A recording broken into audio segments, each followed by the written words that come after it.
আসসালামু আলাইকুম। আজকে সারাদিনে বেশ কিছু বিষয় আমাদের নজরে এসেছে যে গণমাধ্যমের কর্মীদের পেশাদারি কাজে বাধা প্রদান এবং রাস্তার মধ্যে আমরা যে মোবাইল চেক করার মতো প্রাইভেসি লঙ্ঘন এবং ট্রাফিক কন্ট্রোল নিয়ে বেশ কিছু অভিযোগ আমাদের মধ্যে এসেছে।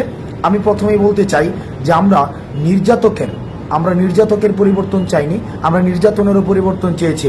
আমরা যেই আমাদের মধ্যে এতদিন আমাদের দেশে যে বিদ্যমান যে সমস্যাগুলো ছিল, এই সমস্যাগুলো যারা সৃষ্টি করত, আমরা তাদের পরিবর্তন শুধুই চাইনি, বরং সমস্যাগুলোর পরিবর্তন চেয়েছি।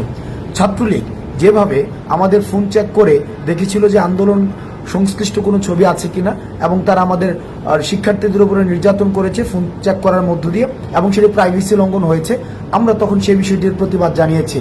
কিন্তু আজকে আমরা দেখেছি যারা বৈষম্য বিরোধী ছাত্র আন্দোলনের পরিচয় দিয়ে তারা বিভিন্ন মোড়ে এই যে ফোন চেক করে মানুষের প্রাইভেসি লঙ্ঘন করেছে, যেটিকে আমরা অত্যন্ত নিন্দনীয় কাজ মনে করছি এবং সেটির আমরা প্রতিবাদ জানাচ্ছি এবং তাদেরকে আমরা হুঁশিয়ার করে দিতে চাই, আপনারা এই ধরনের কাজের আর কখনোই পুনরাবৃত্তি করবেন না।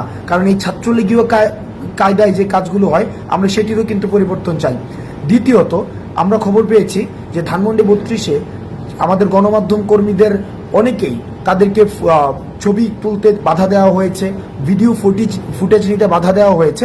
আমরা বিশ্বাস করি গণমাধ্যমের অবাধ স্বাধীনতা থাকা প্রয়োজন, এবং যারা মত প্রকাশ করতে চায় এবং যারা দ্বিমত প্রকাশ করতে চায়, উভয়ের স্বাধীনতা নিশ্চিত করা প্রয়োজন।